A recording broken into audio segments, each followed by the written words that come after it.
சென்னை எழும்பூர் தீநகர் உள்ளிட்ட பகுதிகளில் இரண்டாவது நாளாக அமலாக்கத்துறையினர் சோதனை நடைபெற்று வருகிறது. இந்நிலையில் எழும்பூர் தாளமுத்து நடராஜன் மாளிகை வளாகத்தில் உள்ள டாஸ்மாக் தலைமை அலுவலகத்தில் சோதனை நடைபெற்று வருகிறது. இதுகுறித்த கூடுதல் விவரங்களோடு நேரலையில் நமது செய்தியாளர் லாவண்யா இணைகிறார். வணக்கம் லாவண்யா, நடைபெற்று வரும் இந்த அமலாக்கத்துறையினர் சோதனை குறித்தான விவரங்களை வழங்கலாம். வணக்கம் மாலதி.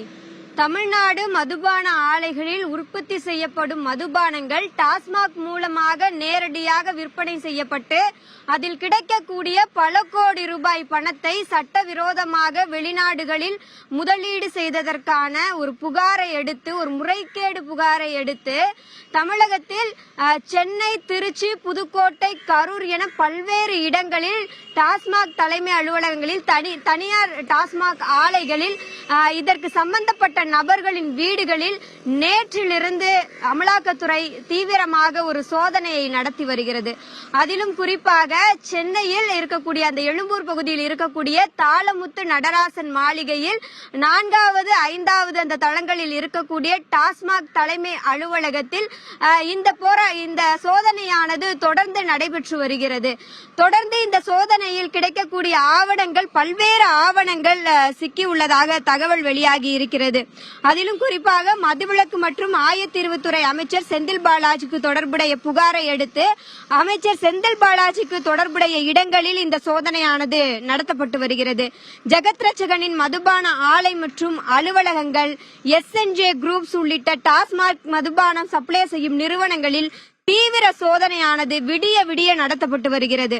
புதுக்கோட்டை மாவட்டம் கந்தர்வக்கோட்டை அருகே உள்ள கல்லாக்கோட்டையில் செயல்படும் தனியார் மதுபான ஆலையில் அமலாக்கத்துறையினர் விடிய சோதனை நீடித்து நேற்று மாலை முதல் இரவு முழுவதும் இந்த சோதனையானது நடைபெற்றது. காலையிலும் இந்த சோதனை நடைபெற்று வருகிறது.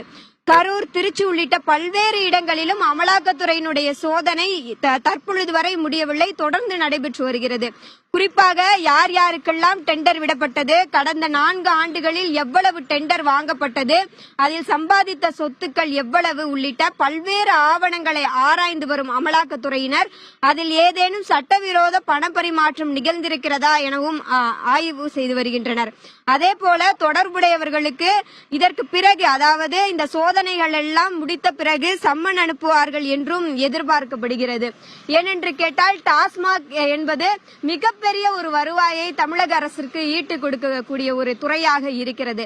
அந்த துறையிலே பல்வேறு முறைகேடுகள் எழுந்து இருக்கிறது என பல்வேறு தரப்பினரால் கூறப்பட்டு இருக்கக்கூடிய ஒரு சூழ்நிலையில் அமலாக்கத்துறையினுடைய இந்த 2வது நாளாக தொடரக்கூடிய இந்த சோதனையானது பல்வேறு எதிர்பார்ப்புகளை ஏற்படுத்தி இருக்கிறது. எந்தெந்த மாதிரியான ஆவணங்கள் சிக்கி இருக்கிறது என்பது ஒரு எதிர்பார்ப்பாக இருக்கிறது.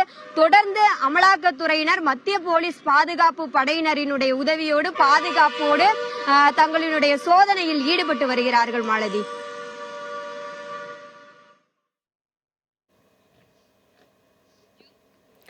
லாவண்யா, சோதனை குறித்தான தங்களுடைய விரிவான நேரலை விவரங்களுக்கு நன்றி.